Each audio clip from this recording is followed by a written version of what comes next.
Welcome to the podcast where relationships, confidence, and determination all converge into an amazing, heartfelt experience. This is Speaking from the Heart. Welcome back to episode number 106 of Speaking from the Heart. Today we have Juanita Gaynor with us, and Juanita is a triumphant success mindset coach, empowerment speaker, and accomplished entrepreneur hailing from New Jersey, right next to me here in Pennsylvania, and has risen above the shadows of childhood trauma, emerging even stronger.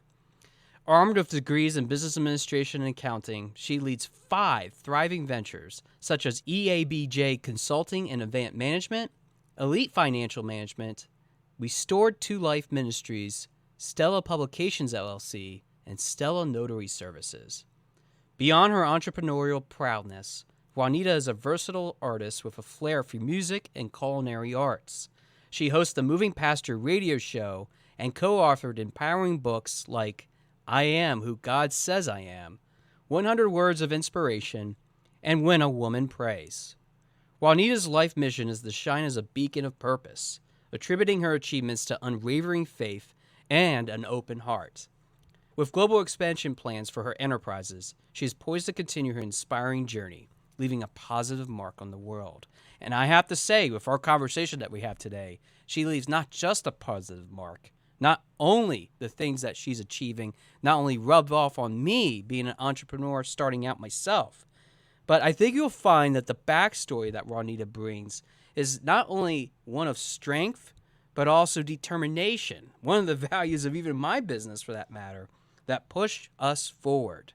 It allows us to grow and not be held back anymore from the undeniable opportunities that we have, not only to leave a mark on this world, not only to help others, but you'll see with Juanita and what she's all about, that it makes such a big difference in being able to overcome all the traumas that might ever face us in our lives. But with that, let's go to the episode. All right, we're here with Juanita Gaynor. Juanita, thanks for sharing your heart with us today. Hey, Hello. How are you? I'm doing well. How are you? I am doing swell, and I really am excited that you're a part of the show today. One of the coolest things about you that I haven't had on the show yet is just because of the things that I had just introduced the audience to about you is that you have a unique story in itself. But before we get into that, I really want to talk a little bit about your background. And what caught my eye right away, knowing that I have 2 master's degrees myself, I have business administration and public administration, but I noticed you have your degrees in business administration, woohoo, and accounting. Can you talk a little bit about what got you into education to learn a little bit before you started going into this impressive career stance that you've had? Absolutely. I have been always an avid learner. Even as I was younger, I was what they was considered very bright. So they had to do a lot to keep me with attention and keep going and things. And so I remember when I was about 9 or 10, we was living with my aunt in Boston, and she had property. So I was her accountant. I would collect the rent, I would keep the ledgers and things, and just making sure bills or expenses, anything that had to do with any of the properties, I was the manager of it at 9. And so I said, hey, I can make money doing this. But I wasn't a school person. I didn't like how people told me what to do. So I always knew I would be an entrepreneur. In my senior year, I was working for Bear Stearns. Bear Stearns doesn't exist in the state that we know it. And I remember one of my mentors said, I want you to go to school to get your degree. He said, you may not need it right now, but you may in the future, and it will open up additional doors. I was like, okay, fine. But I didn't. I waited. It was like 3 or 4 years before I got my first degree because I wanted to open a business and I was going for a business loan. And the banker, he was great. He gave me great new information. He says, but I want you to do this. Go to school. He says, even if you get your associates, it will carry you very far and it will open doors for you more so than just a high school diploma. And he was right. I got into companies. I have worked for some of the largest Fortune 500 companies. I worked for Cablevision. Now, Cablevision was what Xfinity is now. Yeah. So I was on the team that was working on the transition and the buyout when Cablevision was bought out to become Comcast. Wow. And Cablevision was like it. Like you Right. wanted to be there. And I Yes. remember that growing up, like I always started like Cablevision. What is Yes. that? Yeah. I worked for 9X, which was a part of the Baby Bells. So one of the original Baby Bells that is now, of course, Verizon. So you switch over to Bell Atlantic. Worked for Bear Stearns. Worked for Liberty Mutual. Worked for Sunoco. These are the doors that education had opened for me, and it gave me a sense of structure. It gave me a sense of how things worked in. So when I started my own businesses and was working and had employees myself at the height of my event management company, I knew what expenses to put in. I knew how to treat my employees. I knew what to include with that, how to deal with clients, how to make sure that bills was paid, how to deal with state and local government when it came to ordinances and permits and things like that. I was able to use the degree not only to get connections, but to see the actual textbook in working order. With that much that you've done to be able to see that bigger picture, there has to be something that drove you, Juanita, to really work hard. I'm wondering if you could tell us a little bit about your childhood, because there's always those roots that makes us become stronger and maybe even motivate us to become the best versions of ourselves, which I consistently talk about. Right. So, as a child, I am a survivor of childhood sexual and physical abuse. At the age of 6, my mother was a heroin addict. And at the age of 5, 6, she started using me as her currency for her drugs. Oh my God. So that is where the abuse came in. And then she was also very physically abusive. So that continued on until she had left us at a friend's house one day, and then her mom found us, and that's how we ended up in Boston. For the sexual abuse, you get into the church. Let's not even get into the church. Yeah, But that's a big topic in itself, but it's a big I topic understand where you're itself. talking about there. Yep. So a lot of additional abuse carried on until one day I just was tired of it, and I threatened to start talking and telling people, so it stopped. And the problem for me was is like not having control of situations, not being able to tell people to stop. And I remember there was an episode of Oprah that was talking about childhood abuse and sexual abuse, whatever. And when they were going and people were talking against it, and I'm like, what do you mean? Because this was an everyday occurrence in my life for many, many years. So I didn't know it wasn't normal. So you're listening to these famous people say that it's not normal, that things shouldn't happen to you. Now my identity is questioned. Who am I? What am I doing? I didn't deal with it immediately. I was at that time modeling and I was doing event management with a girlfriend of mine. And I decided, you know what? I'll just start a business. And my event management company is what I call a trauma business because I could control the outcome.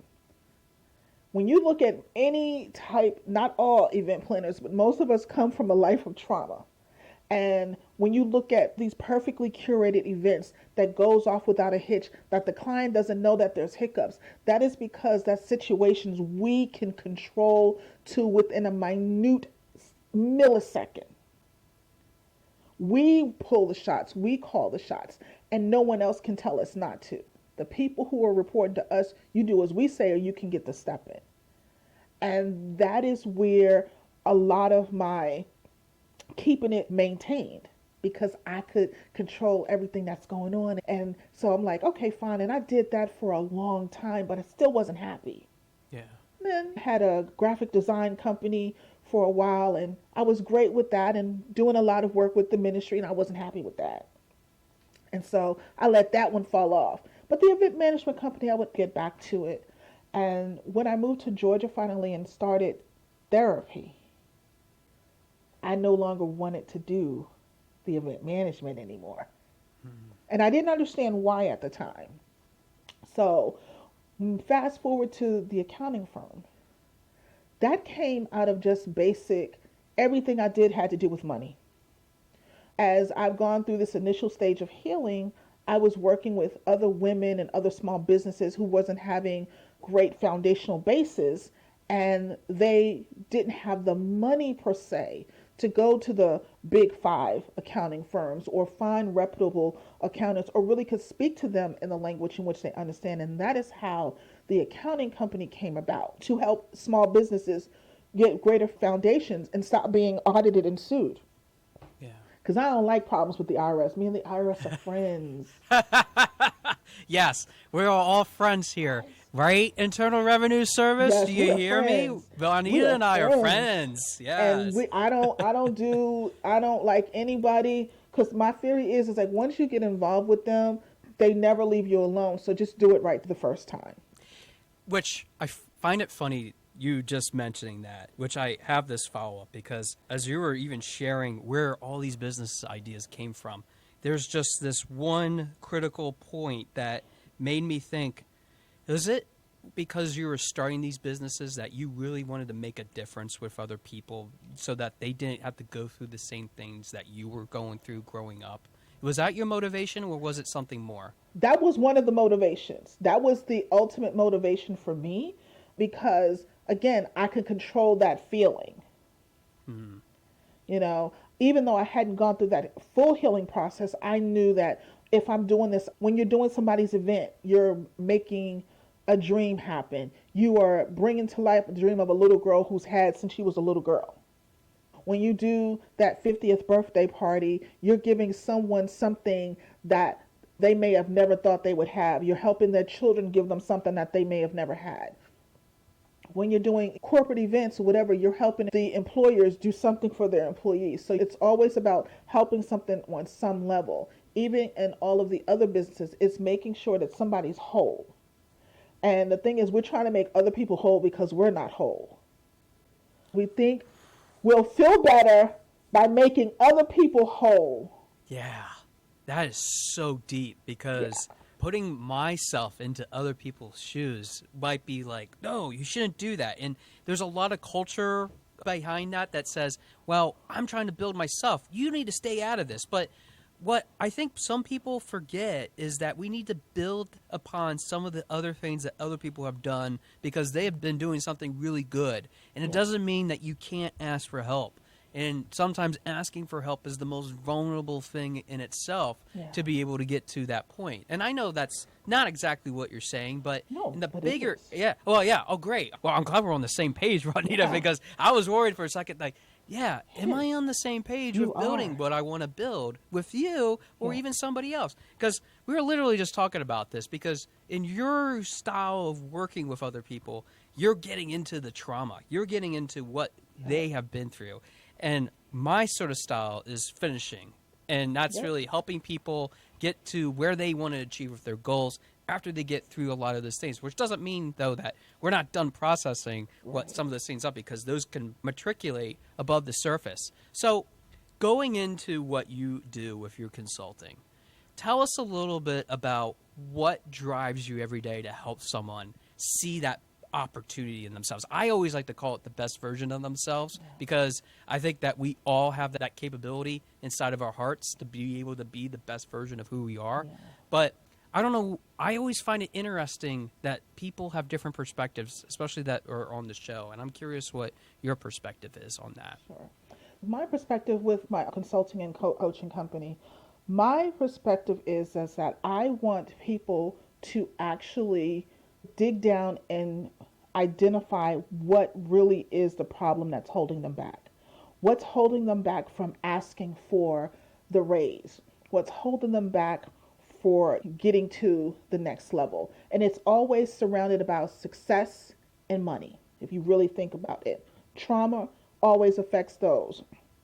And I was able to help people, especially women, identify what those were when I was able to identify what they were for me. When it came to success, I remember I was in the third or fourth grade, and I used to have this book that I used to sketch and different designs and dresses and things like that. I used to sketch really great. And I remember the teacher got upset with me or whatever, and she literally ripped my book up and she threw it in the trash. Oh my gosh. And I never sketched again. I've Wow. never sketched. And what that taught me at that time is that success was never supposed to be mine. I was only supposed to go to a certain level. And if I went beyond that certain level, somebody was going to snatch it away and take it away. And then it's like Candyland and you're back to the beginning. Mm. And when I think about money and actually charging what I was worth and making sure I did that, what used to happen is because I came from a trauma environment, my money was always someone else's. It was never my own. So I would only make enough just to cover the bare minimum. I would never go any higher because knowing if I went any higher, then people would have their hands out for more. And so once I've identified that and realized that that was why I didn't reach the stars, that was why that even though I have successful businesses, they should be 10 times more successful or making 10 times as more than what they're doing right now. And I identified that, I realized that there's a ton of people who are having those exact same issues. But some of them don't understand why they can't go in and say, listen, I want the $20,000 raise, or I'm going over to ABC company because they're giving it to me. Mm. They're willing to stay in a beaten down position, and that's because they haven't identified that trauma that happened that made them believe that they couldn't ask for no more, that they were only limited to what they were getting. Do you think people hold back from getting that extra raise or maybe even achieving that business that they always wanted to open or even get into a venture that they never thought they could not do because of trauma or maybe because of some sort of thought that was deeply seated when they were a child and they just never acted on it? Or do you think it's something more than that that you have seen in your clients? Well, trauma presents in different ways. And I know when people think about trauma, they think about physical. That's the first thing that they go to. A lot of trauma that happens with young people, especially children, is emotional. I'll give an example. If mommy and daddy, all they ever do is work and they never pay you any attention, they never give you any time, you have now created a correlation, a bad correlation between getting success and getting attention. So your thing is like, I'm never going to climb that high in the company because I'm going to neglect my children, and I don't want to neglect my children. It doesn't matter what you want to achieve or if they want to, you're hunted by that because all you've ever seen aligned with that success is abandonment, is neglect. And parents don't do it intentionally, they're trying to make ends meet. But as a child, that's what you see. And so they're carrying that emotional trauma and they never speak it because they don't know what it is. Or the child who sees their parents, they may have money, but they never spend it. They never do anything with it. They're extremely hardcore. They don't do anything, whatever. So you programming yourself like, well, what's the point of making all that money? I can't use it anyway, so why do I need to ask? And so a lot of those times, a lot of the traumas are emotional and mental traumas that happen throughout the course of their life. Even watching another family do better than you, because now you feel that you've been left out of the loop or something, and that you must not be good enough or your family must not be good enough to obtain what your friend's family has. So now you feel inadequate, not realizing that y'all are on two different paths and there's two different educations, and this is where they're going. You don't know if it was an inheritance from the grandfather. You don't know if they're coming in on old money or new money. As children, we don't know that, and that is the benefit of communication with your children about life and what goes on and what goes into it. So we take those traumas and we carry it on in adulthood. And the minute they want to give you that promotion, you're like, yeah, nah. Because then that means I have to abandon somebody. That means I'm going to have to neglect something. And I don't want to do that. It's almost like we overcompensate because we don't want to let someone else down. Yeah. And I can Yes. relate to that so much because I felt like for most of my life, I always was trying to please someone else to help them with their dream or their journey to get to somewhere that they wanted to be. But I was left in the dust, and I Yep. sort of felt that way sometimes. And I know that some of it was probably manufactured because of some of those beliefs or some of those trauma memories that I had. But I think that we often have to look at the bigger picture too of how does this intersect with what our reality is of what we're trying to do in the world, if it's a good thing, whether it might be something that needs some fine tuning, especially I know I can get off the tracks real quick too, and I need to get back on track as well. Yeah. So I think there's so much opportunity Yeah. with what you just said that people often don't give themselves the love and grace to be able to do and start. Juanita, I love the fact that you're an author. I love authors because they have written on a variety of different perspectives. So let me run through the list again for my listeners so that they know. You've written some books that you've co-authored, which include I Am Who God Says I Am, 100 Words of Inspiration, and When a Woman Prays. I always ask when I have somebody that has written multiple books, which one's your favorite and why? My favorite one is I Am Who God Says I Am. It was a collaboration of women. We had some men, but they fell off. But what it was is that mine was restored. And so when I was just writing about the traumas and things that I had in my life, I remember saying that I'm restored. It wasn't that I'm a survivor, that I'm living in this. I'm restored completely to what God wanted me to be and to who I am. And there was so many moving stories within that anthology. But I realized how important it was to tell my story because I got so much feedback. People were just crying like, oh my goodness, we didn't know this about you, but you could never tell. You've gone through that. And that let me know that I have to continue on with doing it. Like I am going to be, my book should be out in December because that's been a journey. It's called Beyond Broken, Beyond Healed, Moving Past the Pain into Your Destiny. And I've been stuck on a chapter that I had been unable to write for a long time. And when I was finally able to start doing that, God was saying I had not fully forgiven my ex-husband. And it was true. I was still harboring that resentment. So it was amazing that I had accomplished all these things, but the one thing that I couldn't do was because I was still holding on to a point in my marriage and holding on to that hostility toward him. He's doing whatever he wants. He's not necessarily successful at it, but it was holding me back from getting this book out. And I'm like, why can't I get it? I've done all this stuff and I've gone through all the healing because I was still harboring resentment towards him.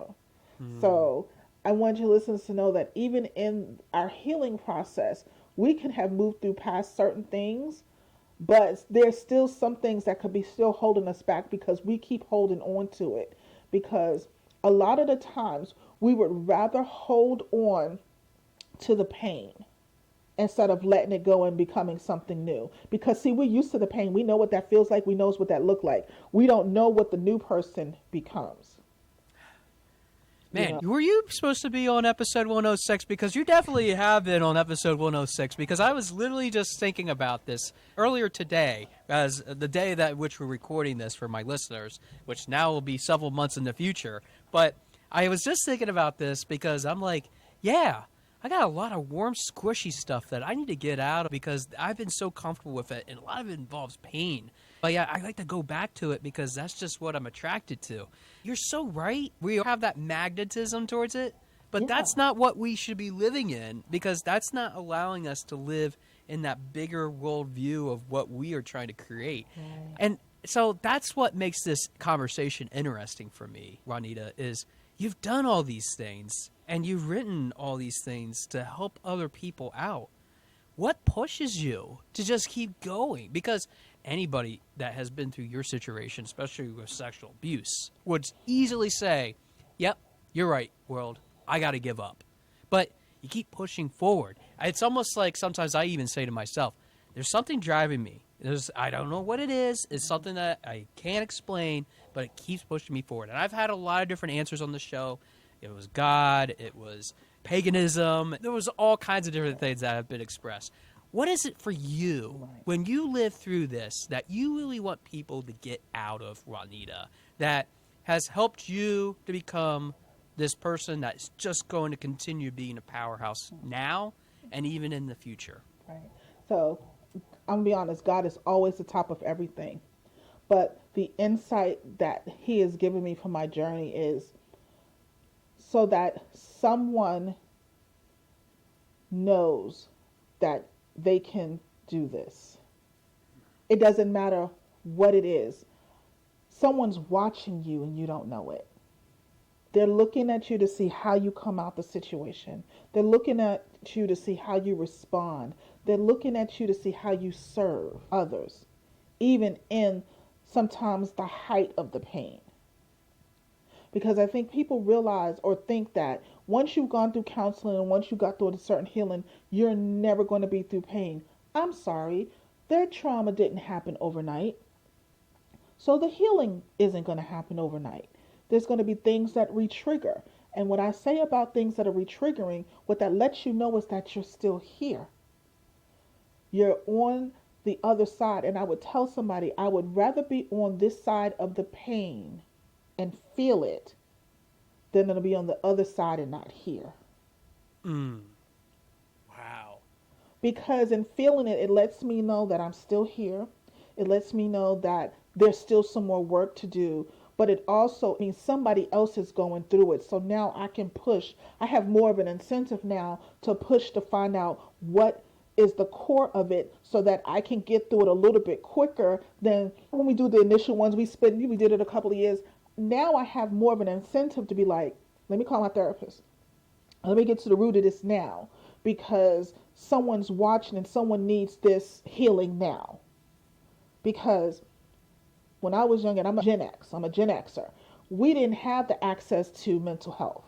We didn't have the access. We didn't talk about this. There was no talking about what was going on in your home. There was no talking about what's going on. We didn't have emotions. They ran commercials that asked the parents, do you know where your children are or have you hugged your children today? There was real commercials on television to do this for parents. And so the younger generation, you guys have access to that. And what that does for us is means is we can't dilly dally and play around when it's time for us to go into the healing mode because the younger generation is ready for that healing. They know it's there and it's time for us to impart our wisdom. So that's what keeps me going because if they can see me transparent, healed, and whole and working through, and even when I don't feel like it sometimes, and they can see me operate that and they see that I have businesses that are worth $1 million and I have books that are going out and I'm speaking in spite of what happened in my past, in spite of the mistakes that I've made, I've still ascended. They're going to know that, you know what, I may have made this one mistake or I may have had this one thing. I can still go on and continue. I don't have to wallow in the pity of it because I'm seeing how someone has come out. First off, there's a lot of deep things right there. There was a lot of truth bombs that you just put on the floor and they're not exploding because some people need to take a look at the circuitry and make sure they actually do work before they drop them. But, wow, I think you're so right because for many of us, we want to wallow in what has been the past versions of ourselves. But we're not the past anymore. We're in the present.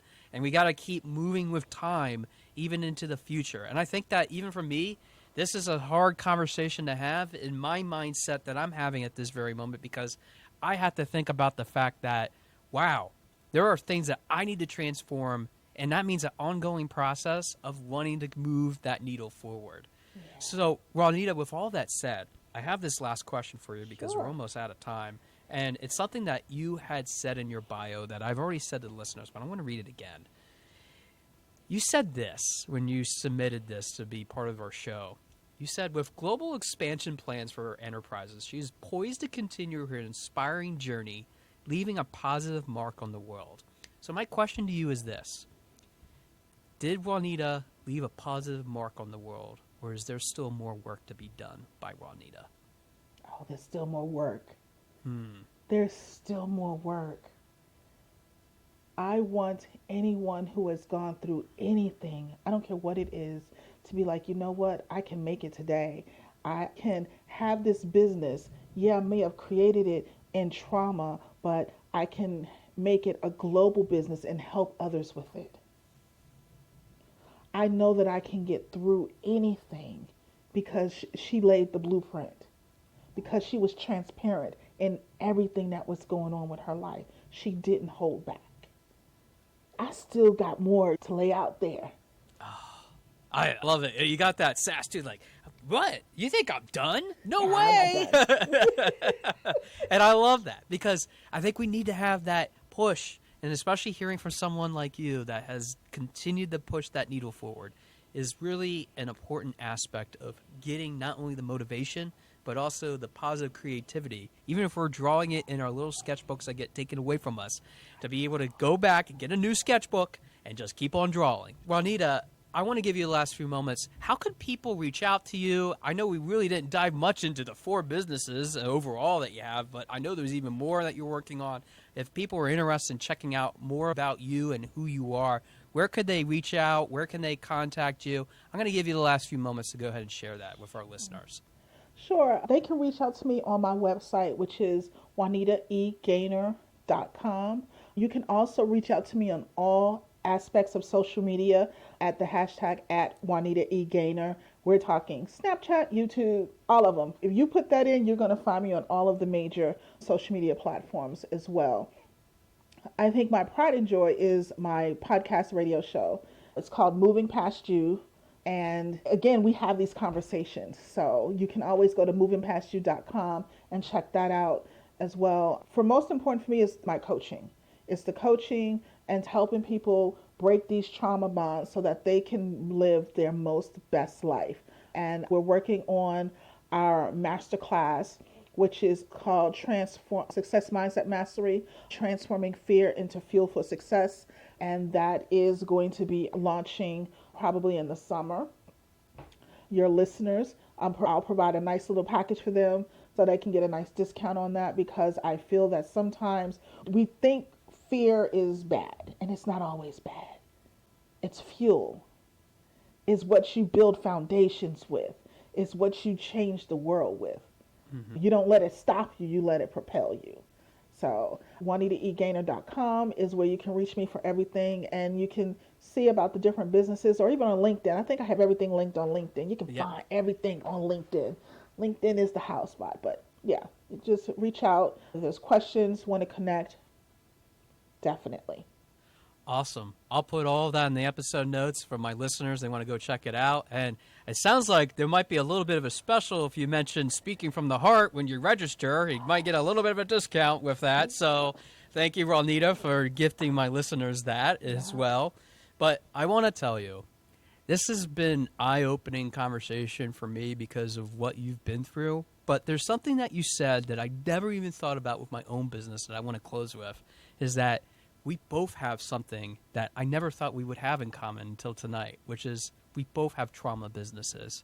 But we don't let the trauma from those businesses or even from our life put us down, make us feel like outcasts. Don't make us feel dejected. Don't make us feel any sort of negative emotion or energy. Yeah. I think that for all that, you definitely are continuing to build something that I'm impressed by just from looking from a distance. And from a millennial to the Gen Xers out there, I will say this, that we all have something in common. And I think that no matter what your generational difference is, I think you can learn a lot from this conversation. And for all those reasons, Juanita, thanks so much for being on Speaking from the Heart. Thank you for sharing your heart with us today. I was really privileged to hear this along with my listeners as well.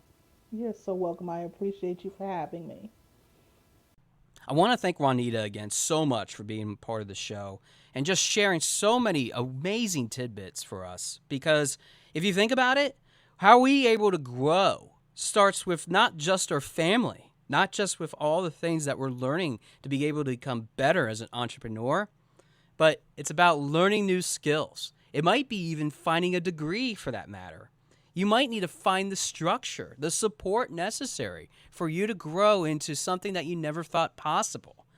but it means that you have to keep moving that needle forward. It's something that I've even talked about on a variety of different shows before, not only with just guests, but even some of our monologues, about the importance of understanding and growing into this big accumulating factor. Whatever that means that we impact the world with, means that we have to stand behind that structure, that level of commitment, that support that sometimes might not be there when we first start out. I think that we have to learn that we have to grow, not only just with people and their backstory, but we also have to learn that the things that we have, the things that we cherish, whether those are good or bad, help us to formulate the strategy in which we're able to move forward with. And Juanita talked about this so much, about what she does, really dealing with the trauma business, being able to curate events, being able to learn with other women, with other people for that matter, the ability to grow. The question becomes, how are you giving back? Even if it's through one small act, maybe if it's through several businesses like Juanita has with 5 of them, in order to commit that one absolute truth to help other people. What's holding you back? Why aren't you getting that raise? Why aren't you doing the things that you should be doing? Are you just doing the bare minimum just to carry through life because that's all you have? I think that we often get trapped in this thought process of wanting to always do the same things over and over and over again, thinking that it's going to come up with a different result. The very definition of insanity. But what are some of the good and some of the bad that we can pull from each of those experiences so that we're able to learn and understand? And I think Juanita touched on that quite a lot, about the importance of not only those undertones that we have, but also the ways in which we can correlate, be able to grow into places where we might not be able to grow, but yet overcome at the same time. How do we connect all these things? How do we connect this story, this dream of possibility that we have? Well, I think for some people, getting over your own past, your own emotional and mental traumas, can not only move you from leaving that big impact, but push you out of the way so that you might not be able to succeed. And I would hate, along with probably Juanita for that matter, having that happen to you. What is the best way? It's always that enduring question that we have to ask of how do we overcome? How do we stop ourselves from seeing that sort of situation play out in the first place? I think that many of the books that she's talked about, even the new one that's coming out, Beyond Broken, Beyond Healed, which will be debuting sometime in December of this year, really shows that the process might mean that we have to let go of a little bit of ourselves, those things that really hold us back, to achieve greatness. Healing means letting go of the things that might be not only traumatic and toxic, but relearning, re-educating ourselves in the ways in which we're able to grow, the ways in which we're able to expand our minds, the ways in which sometimes might be a little bit hard for us to just start out with. And I think I understand, even listening to Juanita's story and why she has all these businesses, why it's important for her to keep pushing, to keep moving, to keep seeing, and to keep learning. No matter what stage of life you are in, no matter if people have long forgotten about you or constantly stalking you, which even in itself might be a good thing. Sometimes stalking is thought of as a negative thing. But in this context, if you think about the overall picture of seeing what other people are doing, you can make a big difference in your own life. But if people are watching you at the height of your pain and they're not doing anything about it, we need to be able to learn to walk away. We need to be able to hit that block button, which I've done, even myself for that matter, because I know that those people are just looking at me and wanting to strike at the right opportunity because their negativity has overtaken their positivity. Even if I thought that this mindset, this mindfulness, which some people can even challenge as if whether I'm authentic or not, could even challenge Juanita in terms of whether she's authentic or not, means that you are not happy with what we're saying, and maybe it's challenging you. But even at the same time, you can challenge us and we might be wrong too. And that's okay. We're learning and growing all together, which is what I think we continuously miss. How can we feel the things that we need to feel? And how can we hear the things that we need to hear without sacrificing our overall ability to learn and grow? We can wallow in the past all we want. And I know that even with wallowing, it also means that we have to understand that there's some grief. And it's okay to grieve. It's okay to understand that the family that we're growing, the people that we're interacting with, and even the skills that we're developing all go through ebbs and flows of our lives. In other words, the things that we have in terms of structure and support might not be there when it counts the most. So how do we build those opportunities? How do we experiment with all the variety of different things? And unlike other coaches out there that will give you a framework for $99 or work with you for $3,000 to $5,000, whether it's something in between that or maybe it's something that Juanita provides, I want to give you my perspective. Just do it. Huh? That's it? Just do it? Is that all I need to do to be able to achieve this awesome opportunity that I always wanted? I just need to do it? Yes. When you put both feet forward, you know that you're entering into something that you might not be able to succeed. You might fail, but you did it. Are you really going to fail knowing that you did put both feet forward and you pushed that feeling of fear aside, knowing that if you were able to do all the things that you ever thought imaginable and you were successful, that you were able to actually accomplish it, then I think you're finishing what you should have started a long time ago. And that's what I love about Juanita. She's a finisher coach. She wants you to finish the job. She wants you to see yourself be so successful that she wants you to be able to stand on your own 2 feet as well.